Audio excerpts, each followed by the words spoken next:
සද්ධර්ම ශ්‍රාවක කාරුණික ගුණගරුක බෞද්ධ පින්නතුනි, බොහෝම ශ්‍රද්ධාවෙන් යුක්තව සියලු දෙනාම සූදානම් වෙන්නේ තිලෝගුරු ශාන්තිනායක සම්මා සම්බුදුරජාණන් වහන්සේ විසින් ලෝක සත්වයන් පිළිබඳව අසීමිත දයාවෙන් කරුණාවෙන් මෛත්‍රියෙන් යුක්තව අවබෝධ කරගෙන දේශනා කොට වදාළ පරම ගම්බීර වූ ශ්‍රී සද්ධර්ම රත්නයෙන් බොහොම පුංචි කොටසක් දේශනා කරවගෙන ධර්ම ගෞරවය පෙරදරි කරගෙන දේශනාගත ධර්මයේ ශ්‍රවණය කරන්නත් එසේ ධර්ම ශ්‍රවණය කිරීමෙන් ලැබෙන අවවාද අනුශාසනා තම තමන්ගේ ජීවිතවලට එකතු කරගෙන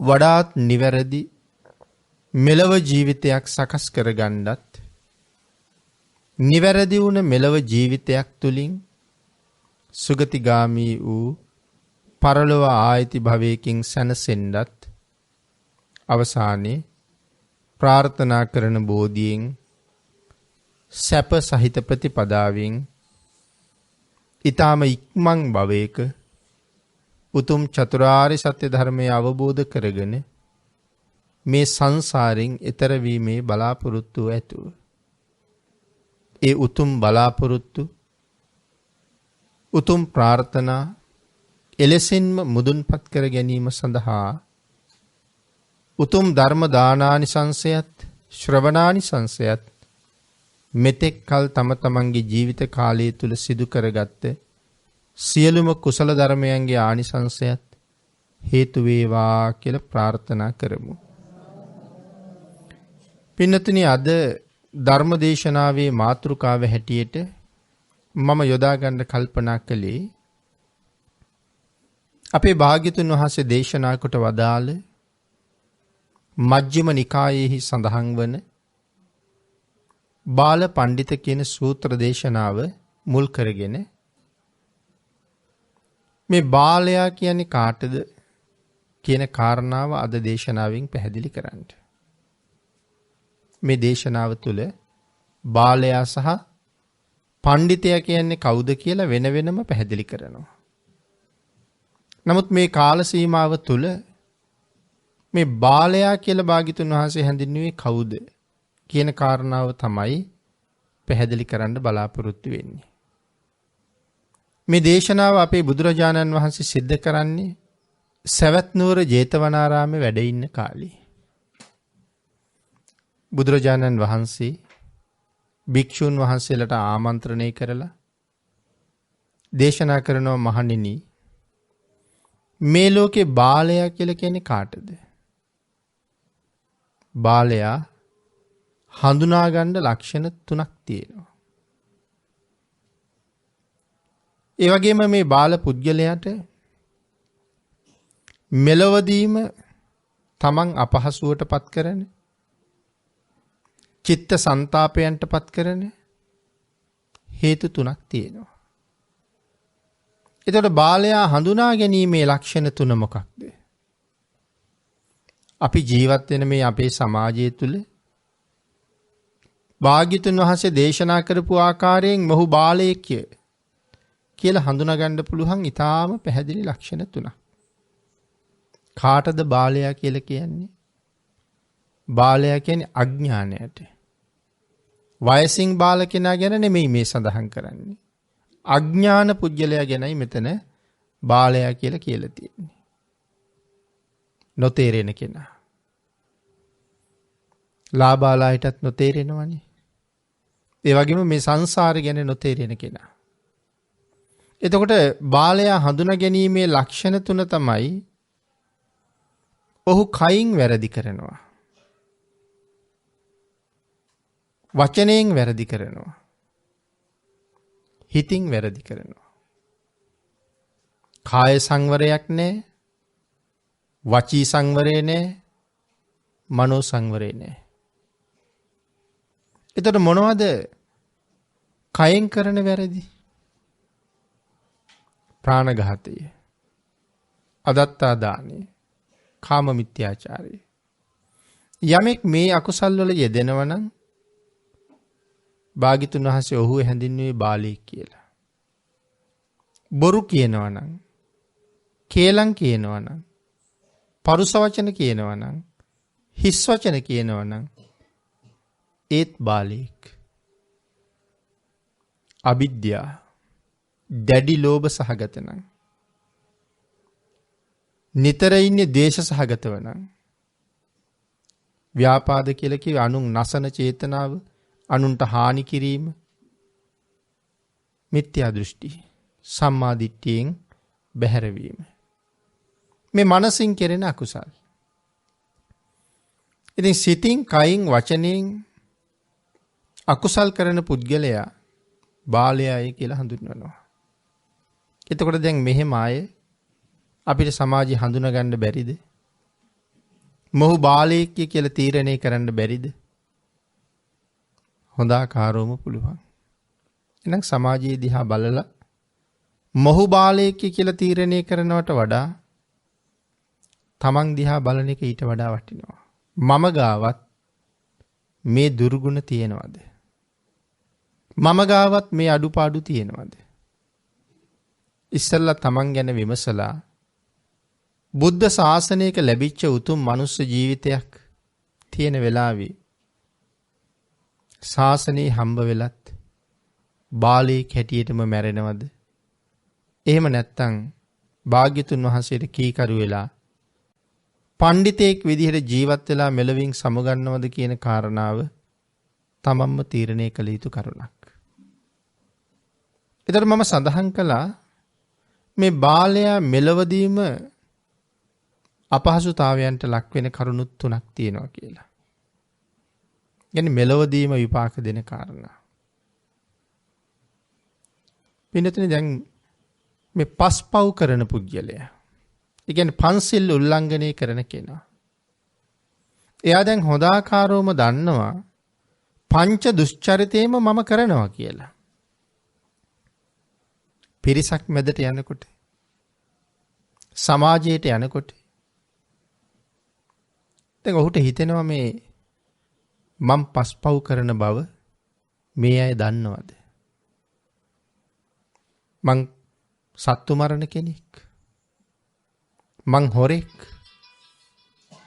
ඒ වගේම මම ස්ත්‍රී දූෂකයෙක්, වැරදි කාම සේවනයට ඇබ්බැහි වෙච්ච කෙනෙක්.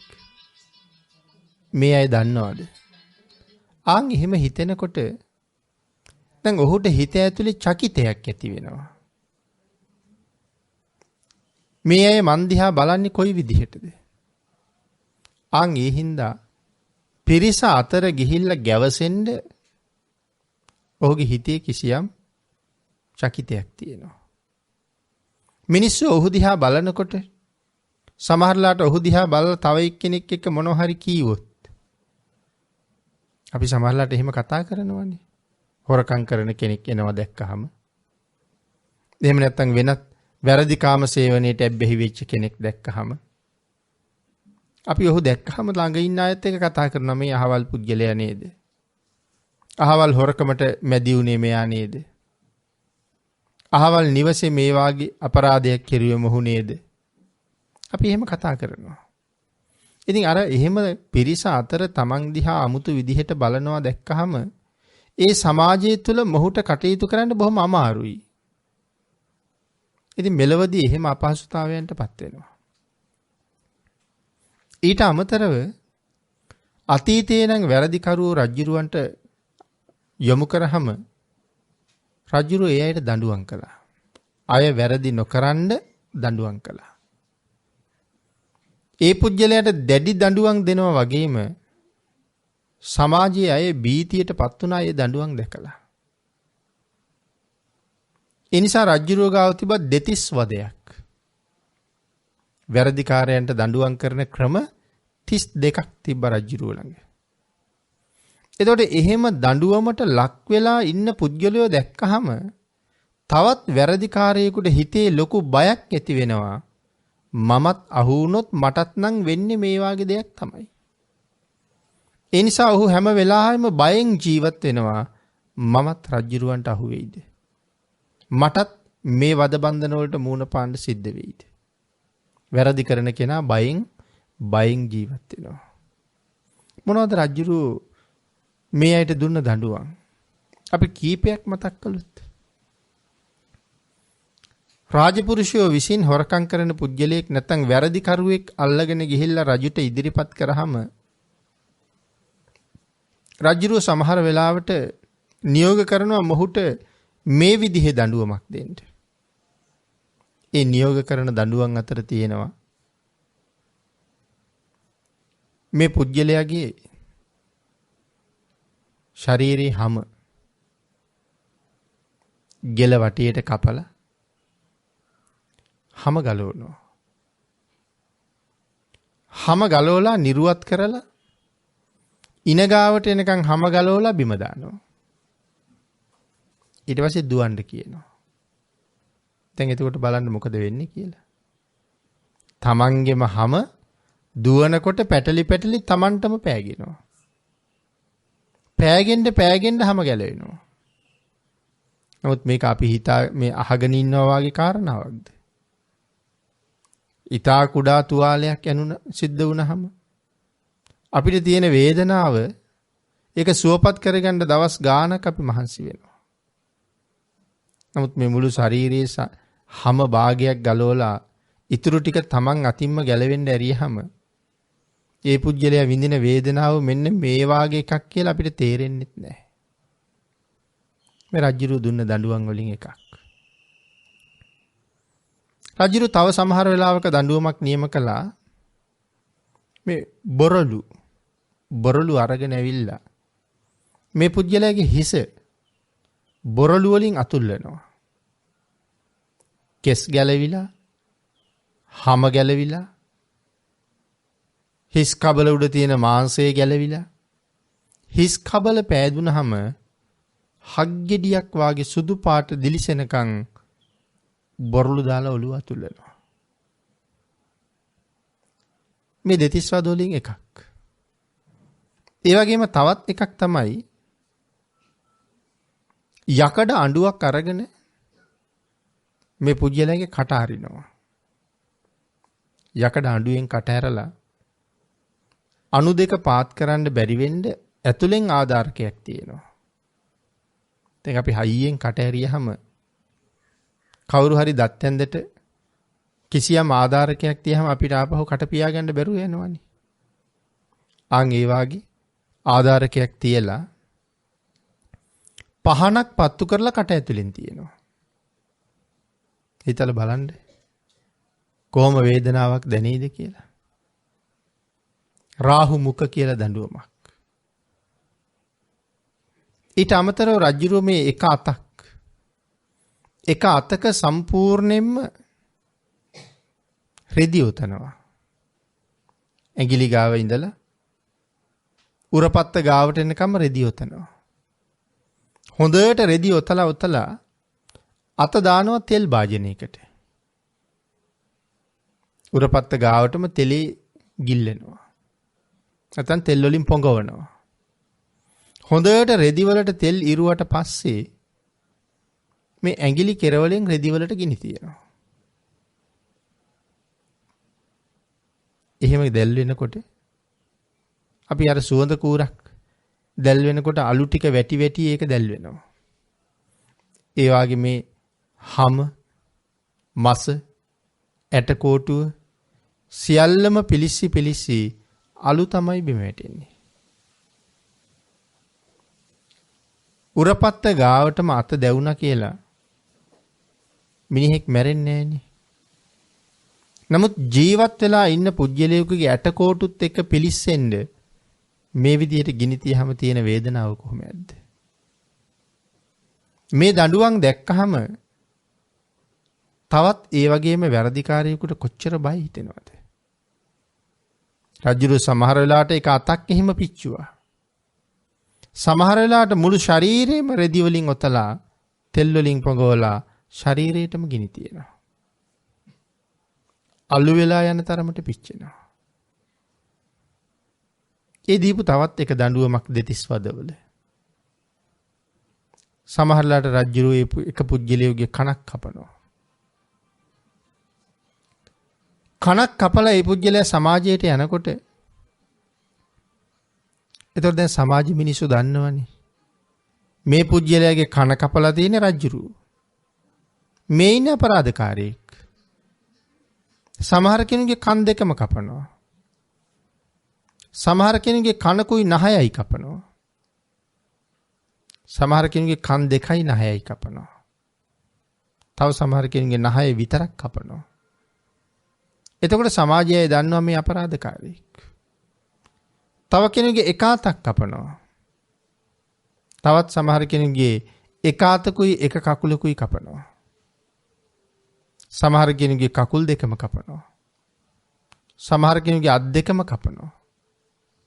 සමහරුන්ගේ අත් දෙකයි කකුල් දෙකයි ඔක්කොම කපනවා. මේ රජුරෝ දඬුවම් දීපු අය.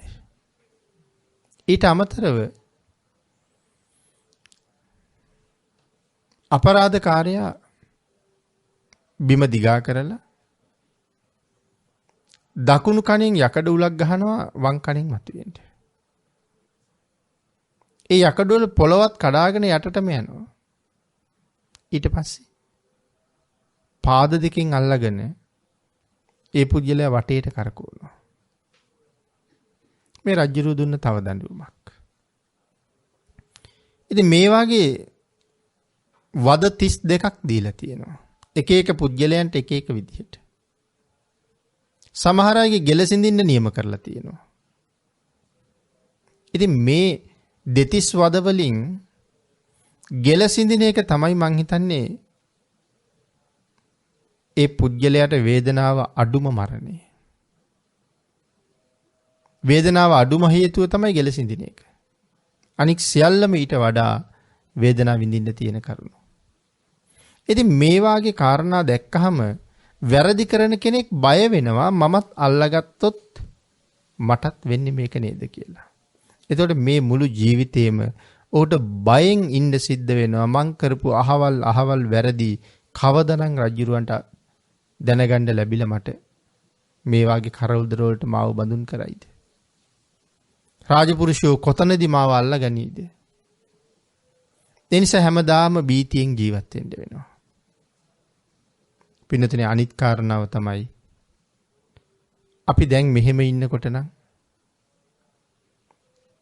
පස්පව් කරන්න එපා කියලා භාග්‍යතුන් වහන්සේ දේශනා කළා. දස කුසල් කරන්න භාග්‍යතුන් වහන්සේ එපා කියලා දේශනා කළා.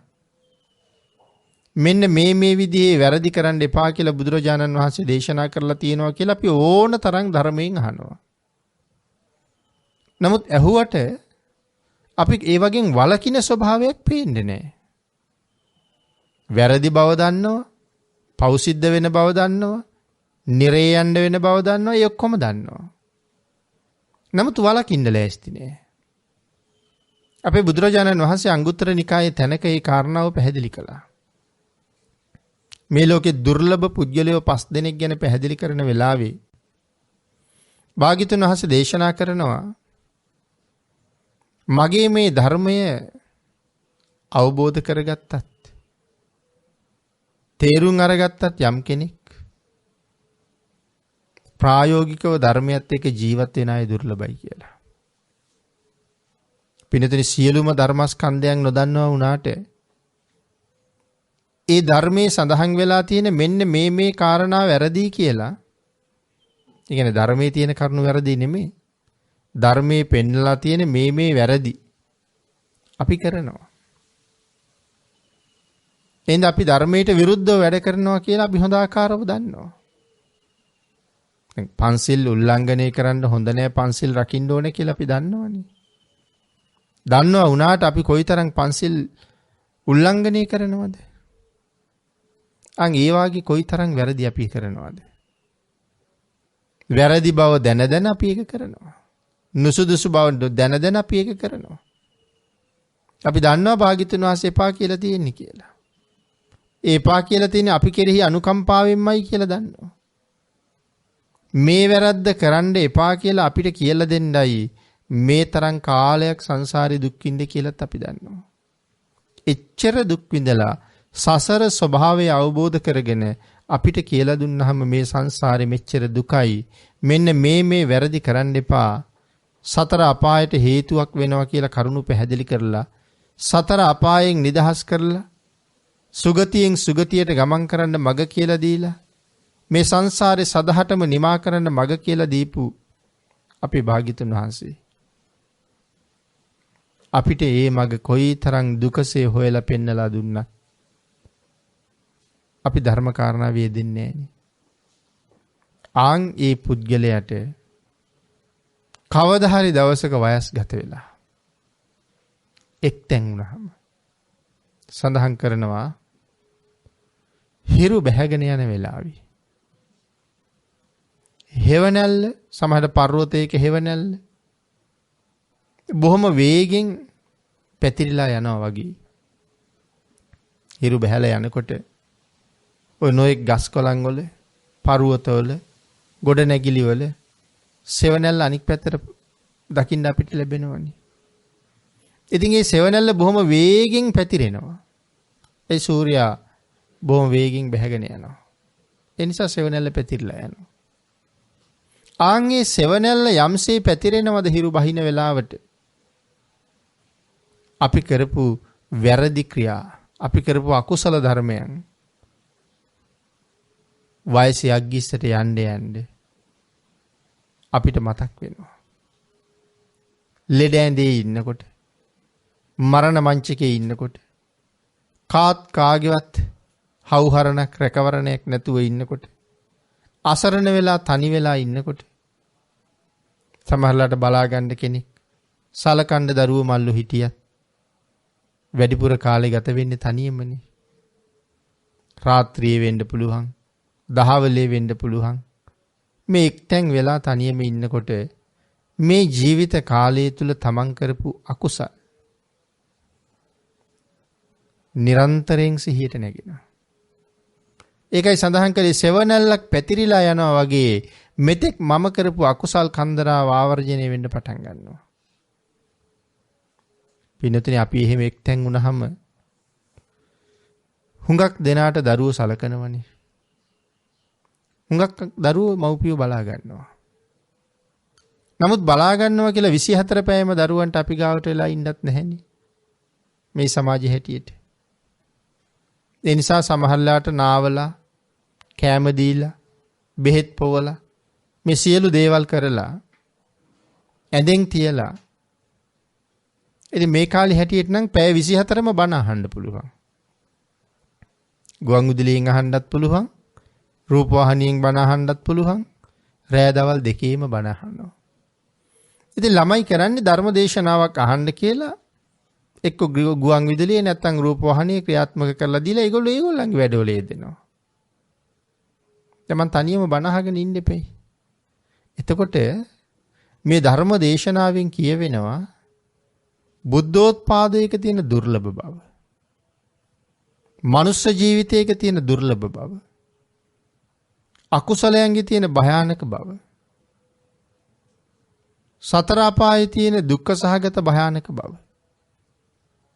ඒතර මේ ජීවිතයේ ඇතුලේ අපි කොහොමද ජීවත් විය යුත්තේ? මේ බුද්ධාන්තරයක ලබාගත් උතුම් මනුස්ස ජීවිතය මං කොහොමද කළමනාකරණය කරගත යුත්තේ? මං කොහොමද මේ ජීවිතේ පවත්වාගෙන යා යුත්තේ? මම මොනවද කළ යුත්තේ? මම මොනවද නොකළ යුත්තේ? කොහොම ජීවත් වුණ කෙනා ශ්‍රේෂ්ඨද? මේ ආදි කාරණා අර ධර්ම දේශනාවන්ගෙන් පැහැදිලි කරනවා. දැන් එතකොට අර දේශනාව අහගෙන ඉන්න පුද්ගලයාට තේරෙනවා මටමයි මේ දේශනාව කරන්නේ. මේ දේශනාවේ කියන වැරදි දේවල් කොච්චර මම කළාද? හොඳයි කියලා කියන දේවල් මගේ ජීවිතේ කීයෙන් කීයද කෙරිලා තියෙන්නේ. මේ දේශනාවේ හැටියට මම මේ ලෝකේ බාලයෙක්. මම මගේ ජීවිතෙන් ප්‍රයෝජන ගත්තේ නැති කෙනෙක්. මම මගේ ජීවිතයේ වටිනාකම තේරුම් ගත්තේ නැති කෙනෙක්. තුනුරුවන් පිළිබඳව ශ්‍රද්ධාව ඇති කරගත්තේ නැති කෙනෙක්. ඒ වගේම රත්නත්‍රය පිළිගත්තේ නැති කෙනෙක්. ඒ වගේ දැන් තමන් කරගත්ත වැරදි කඳු වගේ නැగి පේනවා. එතකොට හිත ඇතුලේ කොයිතරම් දුකක් උපදීද? ඒ වැරදි වල කෙරවල මොකද වෙන්නේ කියලා අහගත්තාම මොනතරම් බයක් උපදීද? නමුත් දැන් කාටවත් කියන්නද මේ ගැන? සමහර අකුසල් බිරිඳට හොරෙන් කරපුවා. සමහර ඒවා බිරිඳට දරුවන්ට ඥාතීන්ට හොරෙන් කරපුවා. තව සමහර ඒවා ස්වාමියාට හොරෙන් කරපුවා. දැන් කාටවත් කියාගන්න බෑ. නමුත් හිත ඇතුලේ තනියම කොයිතරම් විඳවන්න සිද්ධ වෙනවද? ආන්ගේ නිසා සඳහන් කළා ජීවිතේ වයස්ගත වෙන්න තමන් කරපු අකුසල් මතක් වෙනවා. මතක් වෙලා බයටපත් වෙනවා. බයටපත් වෙනවා විතර නෙවෙයි දුකටපත් වෙනවා. එතකොට බාලයා මේ ලෝක වශයෙන්ම දුකට වේදනාවට පත් කරන කාරණා. මරණින් මත්තේ නිරේ උපදිනවා. එතකොට නිරය කොයි වගේද? බුදුරජාණන් වහන්සේ දේශනා කළා. නිරය තියෙන්නේ මහ පොළොවේ යට. අපාය තියෙන්නේ මහ පොළොවේ යට. මහා අපායවල තියෙනවා 8ක්. ඒ එක මහා අපායක් වටේට පුංචි අපායවල් 16ක් තියෙනවා. හතර පැත්තේ 4 16ක් තියෙනවා. ඒවට කියන ඔසුපත් නිරයන් කියලා. එතකොට මේ නිරය හැදිලා තියෙන්නේ ලෝහමය බිත්ති වලින්. යකඩ බිත්ති. එතකොට හතරැස්වට යකඩ බිත්ති 4ක් තියෙනවා. පොළොව හැදිලා තියෙනෙත් යකඩින්. වහල හැදිලා තියෙනෙත් යකඩින්. සම්පූර්ණ ලෝහ. මේක ඇතුලේ මොනවද තියෙන්නේ? තනිකරම ගින්දර. අපේ ගින්දර වලට වඩා 100,000 ගුණයකින් නෙමේ ලක්ෂ කෝටි ගුණයකින් සැරයි කියලා තමයි කියන්නේ. නිරා ගින්දර ඒ තරම්ම සැරයි කියලා ධර්මයෙන් තේරෙනවා. එයර මිගලන්තික කියලා වැඩි පුද්ගලයෙක්. මේක අපේ රටේ සිද්ධියක්. මේ මිගලන්තික කියන්නේ වැද්දෙක්. මේ පුද්ගලයාගේ ජීවිකා වෘත්තිය හැටියට උගුල් හදන එක තමයි කරන්නේ. දවසකට උගුල් 100ක් හදනවා. ඒ උගුල් වල පැටලෙන සත්තු මරලා ඒ මස් විකුණලා තමයි ජීවත් වෙන්නේ. එක දවසක් උගුල් බලන්න යනවා උදේ පාන්දර. ඒ යනකොට කල්පනා කරනවා අද නම් සතෙක් බෙදලා හිටියහම ඒ සතා එතනම මරලා පුච්චලා එතනම කනවා කියලා. උගුලක හිටපු සතෙක් මරලා ගිනි ගොඩක් දැල්වගෙන පුච්චනවා. දැන් පුච්චලා ඔක්කොම කරලා ඉවරයි දැන් අනුභව කරන්නයි තියෙන්නේ. මාංශ කැබැල්ලක් කඩලා අරගෙන තමන්ගේ කටේ තියාගන්න හදනකොටම දරා ගන්න බැරි තරම් වතුර තිබහක් ආවා. මේ මස් කෑල්ලක් හපහපා වතුර ටිකක් හොයන්න යනවා කියලාවත් ඉන්න බැරි තරමටම පිපාසයි. මස් කොටස එතනම දැම්මා. වැව ළඟට යනකොට වැව වේලෙනවා. ලිඳ ළඟට යනකොට ලිඳේ වතුර හිඳෙනවා. මොහු වතුර ටිකක් බොන්න කියලා යම් වතුර කඩක් ගාවට යනවද ඒ හැමතැනම වතුර නැතු වෙනවා. අන්තිමට මොහු තීරණය කරනවා සිතුල් පව්වට යන්න. රහතන් වහන්සේලා වැඩ ඉන්නවා එතන වතුර ඇති. සිතුල් පව් විහාරේ හැම තැනම වගේ පැන් කෙන්ඩි තියලා තියෙනවා. මොකද විශාල ප්‍රමාණයක් භික්ෂුන් වහන්සේලා ජීවත් වුණ තැන. ඉතින් මේ හැම කෙන්ඩියක් ගාවටම ගිහිල්ලා බලනවා එකදු කෙන්ඩියකවත් වතුර නෑ. අන්තිමට බනිනවා මෙච්චර හාමුදුරුවෝ ඉන්නවා වතුර ටිකක් බොන්න නෑ කියලා. ඒක ඇහෙනවා රහතන් වහන්සේ නමකට. රහතන් වහන්සේ ඇවිල්ලා අහනවා ඇයි මොහු කියන වතුර ටිකක් ඕනේ. මේ හැම කෙන්ඩියකම වතුර පිරලා තියෙන්නේ. මොහුගේ පවට පේන්නේ මේ වෙලාවේ. රහතන් වහන්සේ කෙන්ඩිය අරගෙන වතුර වක් කරනවා බොන්න කියලා. බඩ පුරා වතුර බොනවා. රහතන් වහන්සේ අහනවා මොනවා කර කර ඉඳලා දාවි කියලා. ඔහු ජීවත් වෙන හැටි අද කර කර හිටපු වැඩේ මොකක්ද? මේ සියලුම දේවල් සංගවන්නේ නැතුවම කියනවා. රහතන් වහන්සේ අහනවා දන්නවද? දැන් ඔබ මනුස්ස ලෝකේ ඉන්නකොටම ප්‍රේතෙක් වෙලා ඉන්නේ. ඒ කියන්නේ මනුස්ස ප්‍රේතෙක් වෙලා ඉන්නේ. මැරිලා නිරේට තමයි යන්න වෙන්නේ කියලා. ඒකෙන් බොහොම බයටපත් වෙනවා. ඒ දැන් මේ පිපාසාවේ වේදනාව අත්විඳන්නේ. ප්‍රේතයෝ බුද්ධාන්තර ගණන් වතුර නැතුව ඉන්නේ. වේදනාව කොහොම තියෙයිද? නමුත් කර්මය නිසා මැරෙන්නේ. අවුරුදු කෝටි ප්‍රකෝටි ගණන් වතුරත් නැහැ කෑමත් නැහැ. හැබැයි මැරෙන්නෙත් නැහැ. ඒක තමයි විඳවන ක්‍රමය. දැන් අන්තිමට මොහු අහනවා මට ගැලවෙන්න ක්‍රමයක් නැද්ද මේ දුකින්? එකම ක්‍රමයක් තියෙනවා. මොකද්ද? මහාන වෙන්න ඕනේ. ස්වාමිනී මාව මහාන කරන්න. ඔව් මහාන කළා. ඔහුට වත් පුරන්න කටයුතු කියලා දුන්නා. ස්ථාන 3ක වත් කරන්න ඕනේ.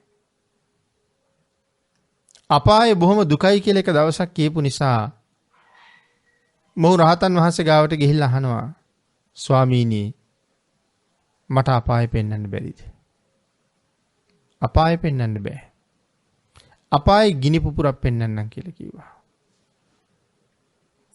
තෙත දැව කඳන් ගොඩක් ගොඩ ගහන්න කියලා කිව්වා. අමු දැව විශාල ප්‍රමාණයක් ගෙනල්ලා ලොකු දැව කන්දක් ගැහුවා.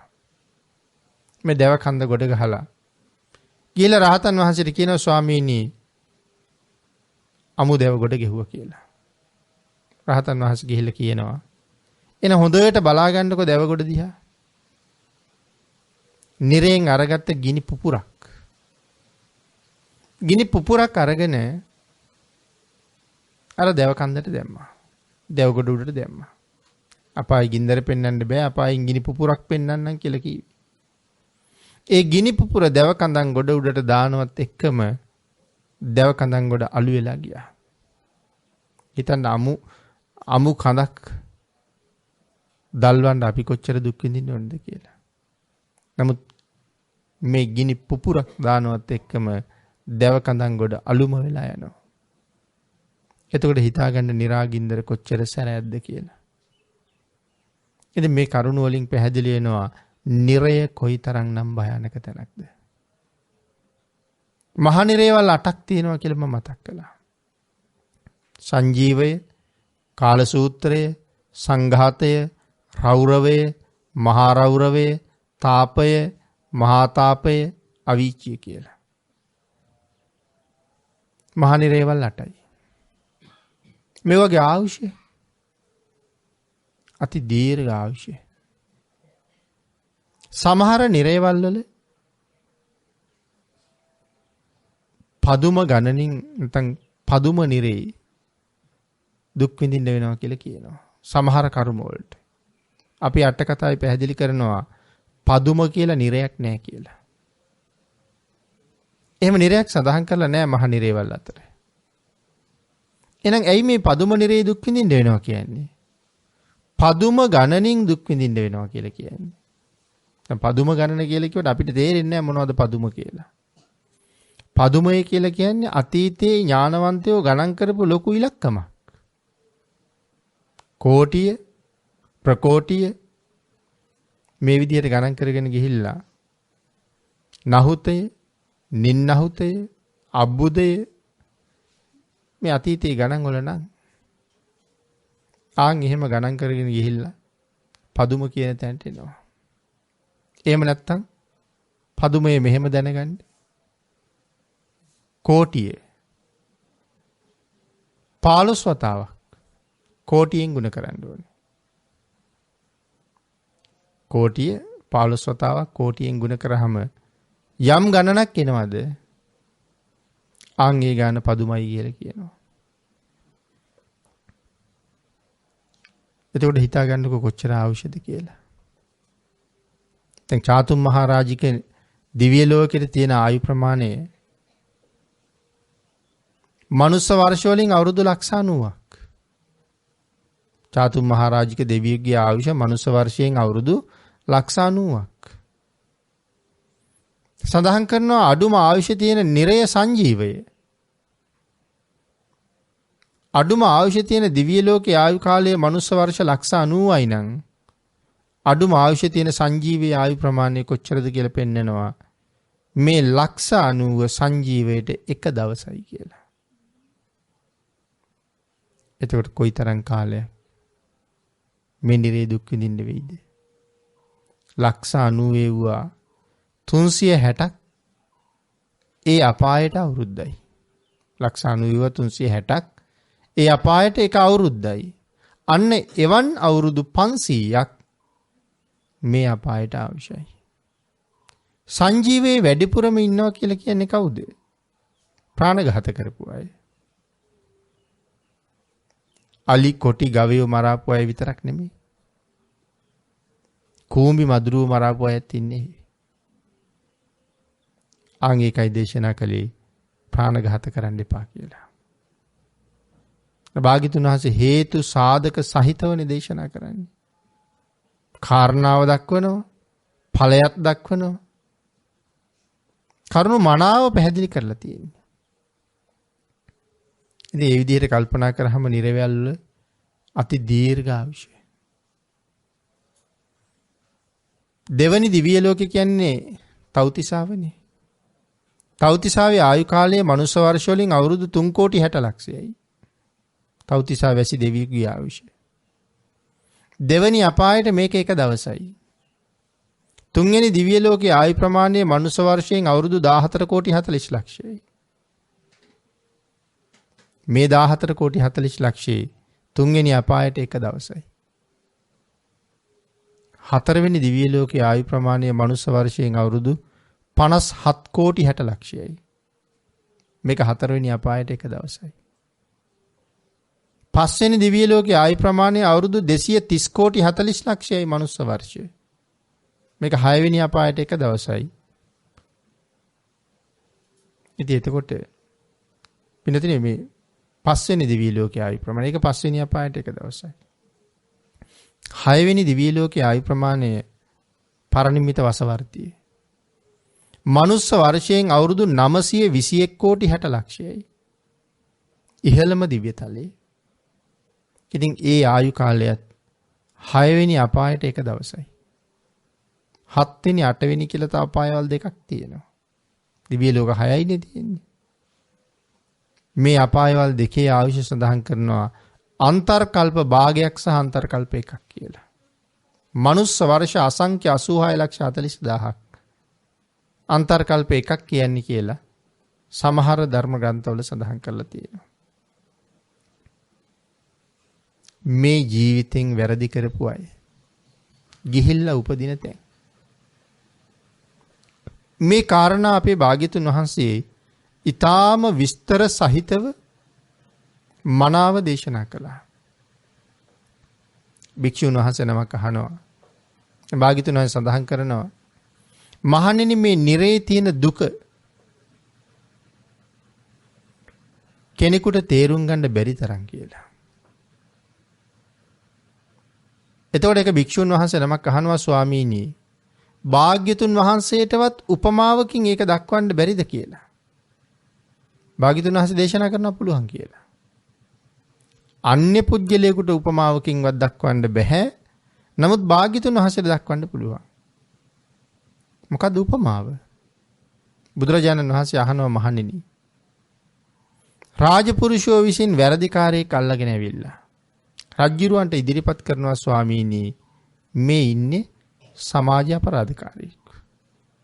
රජ්ජුරුව නියම කරනවා මොහු ගෙනහිල්ලා උදේවරුේ හෙල්ලෙන් 100ක් අනින්න කියලා. හෙල්ල දැකලා තියෙනවනේ. හෙල්ලෙන් 100ක් අයින්න කියනවා. එකක් යන්නාම කොහොම තියෙයිද? 100ක් අයින්න කියනවා. දවල්ට ගිහිල්ලා බලලා කියනවා ස්වාමීනි අර පුජ්‍යලයා තව මැරිලා නැහැ. ඉතින් හෙල්ලෙන් 100ක් යන්නාම මැරෙනවා අපි ඒක දන්නවා. නමුත් මේ උපමාව පෙන්වන්නේ මද්දහනෙත් 100ක් අයින්නවා. හවස ගිහිල්ලා කියන ස්වාමීනි තාමත් මැරිලා නැහැ. තවත් 100ක් අයින්ද. දැන් හෙල්ලෙන් 300ක් යනලා. හරියට දැන් නිකන් පණුව කාපු කොළයක් වගේ ඉන්නේ ඇති. අහනවා මහණෙනි මේ හෙල්ලෙන් 300 වතාවක් යනපු කෙනාට කොයි වාගේ වේදනාවක් දැනෙනවද? පින්නතින් ඒක තේරෙන්නේ නැහනේ අපිට. පිහියෙන් එකපාරක් යන්නොත් කොහොම වේදනාවක් දැනෙයිද? පිහිය පැත්තක තියන්නකෝ. දර ටිකක් කඩන්න යනකොට, හේනේ ඇවිදින්න ගියාම, කුඹුරේ යනකොට කටුවක් පෑගිච්චාම දැනෙන වේදනාව ගැන හිතලා බලන්න. කොච්චර අමාරුද අපිට කියලා. එතකොට පිහියෙන් පාරක් යන්නොත්, කඩුවෙන් පාරක් යන්නොත්, එතකොට ඒ වගේ 300ක් යන්නහම භාග්‍යතුන් වහන්සේ දේශනා කරනවා මහණෙනි ශ්‍රී හස්තේ ගල් කැටයක් තියාගෙන අතම මේ කතා කරන්නේ. මහණෙනි මගේ අත උඩ තියෙන මේ ගල් කැටේද ලොකු. හිමවත් පර්වත රාජයාද ලොකු. ස්වාමීනි හිමවතේ ප්‍රමාණය උපමා කරන්න බෑ මේ ගල් කැටේට. ඒ කියන්නේ ගල් කැටේ එච්චරම කුඩායි හිමාලයත් එක්ක කල්පනා කරාම යොදුන් 3000ක් කියලා කියන්නේ හිමාලයේ වට ප්‍රමාණය. ඉතින් ඒ හිමාල කඳු වැටිය මේ ගල් කැටේත් එක්ක කොහොමද උපමා කරන්නේ? දේශනා කරනවා මහණෙනි හෙල්ලෙන් 300ක් ඇනපු පුජ්‍යලයා විඳින වේදනාව මේ ගල් කැටේ වගේ. නිරයේ වේදනාව හිමාල පර්වතයට ප්‍රමාණයට වඩා වැඩි. කියන්නේ හිමාල පර්වතේවත් උපමා කරලා සීමා කරන්න බෑ. නමුත් 300 වතාවක් හෙල්ලෙන් ඇනපු පුජ්‍යලයා විඳින වේදනාව කොයි වගේද? අර පුංචි ගල් කැටේ වගේ කියලා. නිරේ තියෙන වේදනාව උපමාවෙන් පෙන්නපු හැටි. නිරේ දුක් විඳලා තිරිසන් ලෝකෙ උපදිනවා. අසූචි අනුභව කර කර ජීවත් වෙන ඔය කුකුලෝ වාගේ සත්තු, ඌරෝ වාගේ සත්තු, මේ වගේ අසූචි කාලා ජීවත් වෙන සත්තු ඕන තරම් ඉන්නවනේ. අන් ඒ වගේ සත්තු වෙලා ඉපදෙනවා. මහ පොළොවේ ජීවත් වෙන පණුවෝ වාගේ සත්තු වෙලා එහෙම උපදිනවා. කූඹි වෙලා ඉපදෙනවා. මේ මහා සාගරේ නැත්තම් ජලයේ මාළු කැස්බෑව ආදී ජලජ ජීවීන් වෙලා උපදිනවා. තවත් නොයේක් තිරිසන් ආත්මවල උපදිනවා. සමහරට අසූචි ගොඩකම ඉපදිලා අසූචියත් එක්කම වේලිලා මැරලා යන සත්තු ඉන්නවා. මලකුණු වලම ඉපදිලා මලකුණම කකා ඉඳලා මලකුණේම වේලිලා මැරලා යන සත්තු ඉන්නවා. එහෙම ආත්මවල උපදිනවා. අපේ පින්නතුන් කාගේවත් බලාපොරොත්තුවක් තියෙනවද මේ ජීවිතෙන් පස්සේ මදුරුවෙක් වෙන්න? මැස්සෙක් වෙන්න? කෝඳුරුවෙක් පණුවෙක් වෙන්න? එහෙම බලාපොරොත්තුවක් අපි ගාව නැත්තම් අපි මොනවද කළ යුත්තේ? බුදුරජාණන් වහන්සේට කීකරු වෙන එක. එහෙම කීකරුකමක් නැතුව පන්සිල් ආරක්ෂා කරන්නේ නැතුව පස්පව් කර කර ජීවත් වෙලා දස අකුසලයෙන් ජීවිතේ පුරවගෙන මැරිලා ගියපු කෙනෙක් බේරගන්න කවුරුවත් එනවද? ඔහු සතර පායෙන් බේරන්නේ කවුද? නිරයෙන් නිදහස් වෙලා තිරිසන් ලෝකෙ ඉපදිලා පින් කරන්න පුළුවන්ද? තිරිසන්නු පින් කරනවා දැකලා තියෙනවද? පින්නතුනි තිරිසන්නුන්ට පින් ගන්නත් බෑ. දැන් ප්‍රේතයන්ට නම් පින් ගන්න පුළුවන්. අපි ඥාති ප්‍රේතයන්ට පින් දෙනවා. සමහර ප්‍රේතයෝ ඇවිල්ලා පින් ඉල්ලනවා. නමුත් තිරිසන්නුන්ට කවදාවත් පින් දෙන්න බෑ. මොකද පින් දුන්නාට පින් ගන්න බෑනේ යාලට. අපි වෙනුවෙන් පින් දෙනවා කියලා මේක තිරිසනෙක්වත් දන්නේ නෑනේ. නමුත් ප්‍රේතයෝ නම් බලාගෙන ඉන්නවා. කර්මජ දිවසක් තියෙන නිසා. ඔය පරදත්තූප ජීවී කියන ප්‍රේතයන්ට කර්මජ දිවසක් පහළ වෙනවා ප්‍රේත ලෝකෙ ඉපදෙනකොටම. මොකටද මේ දිවස? තමන්ගේ නෑදෑයෝ හොයාගන්න. ඊට පස්සේ ඥාතීන් පින් කරලා පින් දෙන බව දැනගෙන ඒගොල්ලෝ ඇවිල්ලා ඒ පින් අනුමෝදන් වෙනවා. නමුත් තිරිසන්නුන්ට එහෙම බෑ. പ്രേත ලෝකෙත් අසීමාන්තික දුකයි. ඉතින් යාන් ඒ නිසා නිරයෙන් නිදහස් වෙලා එවන් ආත්මවල ආයු උපදිනවා ආයෙත් නිරේටම යනවා.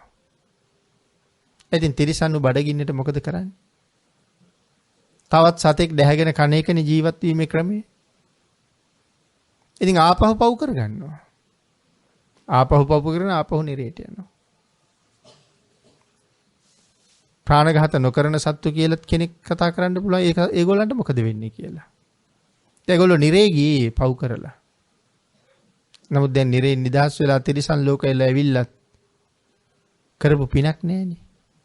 පිනක් කරගන්න විදිහක් නැහැනේ. අපේ මේ බුද්ධාන්තරයේ පුරාවටම නිරයෙන් නිදහස් වෙච්ච තිරිසන්නු කීප දෙනෙක් ගැන විතරක් සඳහන් කරලා තියෙනවා. මේ භාග්‍යතුන් වහන්සේ වැඩ හිටපු කාලේ. ඒ සඳහාත් සසර වෙනම පින් තියෙන්නේ ඇති. බකමූණෙක් ගැන පැහැදිලි කරනවා. පසේ බුදු වෙන්න පාරමිතාහි පුරන බෝධිසත්වයෙක්ගේ බකමූණ කියලා කියන්නේ. ඒ බකමූණු පක්ෂියා භාග්‍යතුන් වහන්සේගේ සක්මනේ ඉඳලා භාග්‍යතුන් වහන්සේට වඳිනවා. මම හැමදාම භාග්‍යතුන් වහන්සේ බලන්න එනවා. එදා වැඳලා යනකොට එතකොට සමහර අය හිතයි කොහොමද වඳින්නේ කියලා. ඉතින් ඒක ඔහු වඳින ක්‍රමයක් තියෙන. ඒක භාග්‍යතුන් වහන්සේ තමයි දන්නේ මේ වැඳා කියලා. භාග්‍යතුන් වහන්සේ සිනහ පහල කරනවා බලාගෙන ඉඳලා. ඒතර භික්ෂුන් වහන්සේලා අහනවා ස්වාමීනි ඇයි සිනහ පහල කළේ? එතකොට පෙන්නලා දේශනා කරනවා අර බකමුණු පක්ෂියා මේ ජීවිතයෙන් නිදහස් වෙලා සුගතිගාමි වෙනවා. මේ පසේ බුද්ධත්වයේ වෙනුවෙන් පාරමිතා පුරන බෝධිසත්වයෙක් කියලා. භාග්‍යතුන් වහන්සේට උපස්ථාන කරපු පාරිලෙය ඇත. භාග්‍යතුන් වහන්සේට මේ වදයක් පූජා කරපු වඳුරා මේ වගේ කීප දෙනෙක් නිදහස් වෙනවා මිසක් එහෙම නැත්තම් කවද්ද කොහාටද නිදහස? ආන් ඒක නිසා තමයි සඳහන් කළේ කන කැස්බෑව වියසිදුරෙන් අහස දකින්නවා කියන කාරණාවටත් වඩා දුර්ලභයි. මනුස්ස ජීවිතයක ඉඳලා සතර අපායේ ඉපදුනොත් ඔහුට ආපහු මනුෂ්‍යත්වය ලැබෙනවා කියන එක. මේ කාරණා ටික භාග්‍යතුන් වහන්සේ මනාව පැහැදිලි කරලා බාලයාගේ ලක්ෂණ ටික දේශනා කළා. බාලයා හඳුනගන්න හැටි දේශනා කළා. මරණින් මත්තේ බාලයාට මොකද වෙන්නේ කියන කාරණාව දේශනා කළා. මහණෙනි මේන් බාලයා ගැන දැනගත යුතුයි. බාලයාට මුහුණ පාන්න සිද්ධ වෙන ඉරණම ගැන දැනගත යුතුයි. කියලා මේ බාල පඬිත සූත්‍ර දේශනාවේ බාලයා ගැන කාරණාව භාග්‍යතුන් වහන්සේ දේශනා කරලා ඉවර කරනවා. ඉතින් මේ බාලයා ගැන භාග්‍යතුන් වහන්සේ විස්තර කරනකොට ඒක අති දීර්ඝ දේශනාවක්. නමුත් භාග්‍යතුන් වහන්සේගේ වචනේ අපි බොහොම යන්තමට මේ දේශනාවට තියෙන කාල සීමාවට අනුව මේ යන්තම් කෙටියෙන් හැඳින්වුවා විතරයි මේ කාරණාව. භාග්‍යතුන් වහන්සේගේ දේශනාව මීට වඩා බොහොම ගැඹුරුයි දිගයි. ඒ දේශනාවට හානි නොවෙන්න මූලික කරුණු ටිකයි මේ සඳහන් කළේ. ඊළඟට මේ දේශනාවේ නැවත භාග්‍යතුන් වහන්සේ පැහැදිලි කරනවා පඬිතයා කියන්නේ කාටද කියලා. මේ සූත්‍රයේ බාල පඬිතනේ. බාලයා හඳුනගන්නේ කොහොමද? පඬිතයා හඳුනගන්නේ කොහොමද? ඉතින් මේ දේශනාව ඇතුලේ මේ පඬිතයා පිළිබඳව ලක්ෂණ පැහැදිලි කරපු ආකාරය අපි දේශනාවට ගොනු කරගන්න බලාපොරොත්තු වෙන්නේ නැහැ කාල වේලාවට අනුව. එනම් බාලයා කියලා සඳහන් කළේ සිතින් කයින් වචනෙන් වැරදි කරනවා නම් ඔහු බාලයෙක්. සිතින් කයින් වචනෙන් වැරදි නොකරනවා නම් ඔහු පඬිතෙක්. කෙටියෙන්ම සඳහන් කරා. තමන් තීරණය කරන්න ඕනේ මම බාලයෙක් හැටියටම මැරිලා යනවද නැත්නම් පඬිතෙක් හැටියට මැරෙනවද? කවද්ද පඬිතෙක් බවට පත් වෙන්නේ? හෙට ඉඳලා පටන් ගන්න බෑනේ පින්නතුනි. අද රැයට මැරෙයිද කියලා දන්නේ නෑනේ. මොකද මරණය කවදද කියලා නිශ්චිත නෑනේ. අපිට කියලා නෑනේ ඔබ මැරෙන්නේ අහවල් දවසේ කියලා. ඕනෑම මොහොතක ඕනෑම තැනක ඕනෑම වෙලාවක මේ ජීවිතේ මට අහිමි වෙන්න පුළුවන්. ඒ ඉඳ ජීවිතේ පටන් ගන්නව නම් දැන් අජ්ජේව කිච්ඡං ආතප්පං අද කළ යුතු දේ අදම කරන්න කෝජඤ්ඤා මරණං සුයි. කවුද දන්නේ හෙට මැරෙයිද කියලා. ඒ නිසා ප්‍රමාද වෙන්න කාලයක් නැහැ. අදම දැම්ම පටන් අරගෙන කුසල් මත පිහිටලා මෙලවින් සමුගන්නකොට හිත හිතා සතුටු වෙන්න යමක් තියෙන්න ඕනේ. පරක්කු නෑ. බුදුදහම තියෙන්නේ අද දැන් පටන් ගන්න. සංසාරේ ඕන තරම් අපිට වැරදුනා. මේ ජීවිතෙත් සත්පුරුෂයෝ මුණ නොගැහුණ නිසා වැරදුනා. එහෙම වැරදිච්ච අය අද විතරක් නෙමෙයි භාග්‍යතුන් වහන්සේගේ කාලෙත් හිටියා. නමුත් මැරිලා නිරේට යන්න හිටපු අය සත්පුරුෂයන්ගේ ඇසුර නිසා සුගතියට ගියපු අවස්ථා බොහොමයි. ඒ නිසා කල්යාණ මිත්‍රයන් ඇසුරු කරන්න. අදම පටන් ගන්න. බුදුරජාණන් වහන්සේට පොරොන්දු වෙන්න. ස්වාමීනි අද පටන් දිවිහිමියෙන් මම මේ සිල්පද 5 කඩන්නේ කියලා. ඒක ඒ තරම්ම වටිනවා. සඳහන් කළේ යම් කෙනෙක් හෘද සාක්ෂියට එකඟවම මම මැරුවත් මේ සිල් කඩන්නේ නැහැ කියලා පොරොන්දුවක් දෙනව නම් හැබැයි ඒක එහෙම්මම වෙන්න ඕනේ. තමන් මැරුවත් බොරු කියන්නේ නැත්තම් කියන්නෙම නැහැ. තමන් මැරුවත් තවත් සතෙක් මරන්නේ නැහැ. ඒක එහෙම්මම වෙන්න ඕනේ. ඒක එහෙම්මම කරන්න ප්‍රතිඥාවක් භාග්‍යතුන් වහන්සේට දීලා යම් කෙනෙක් නැගිටිනකොට එතනම අකුණක් පුපුරලා ඔහු මැරුණත් දුගතිය යන්නේ නැහැ කියලා කියන්නේ. ඒ ප්‍රතිඥාව මේ තරම් බලවත්. ආන්ගේ නිසා සුගතියට යන්න මග ඕන තරම් භාග්‍යතුන් වහන්සේ පෙන්වුවා. අඩුපාඩු තියෙන්නේ අපේ විතරයි. එහෙනම් අදම දැන්ම පටන් අරගෙන මරණ මංචකේ බොම සතුටින් සිනහ වෙවි මැරෙන්න පුළුවන් ජීවිතයක් ගොඩනගන්න අදත් බැරි කමක් නැහැ. ඒ සඳහා වීරිය වඩන්න. රත්නත්‍රයේ ආශිර්වාදයෙන් ඔබ සියලු දෙනාටම ශක්තිය, ධෛර්යය, වාග්ය, වාසනාව උදා වේවා කියලා ආශිර්වාද කරනවා.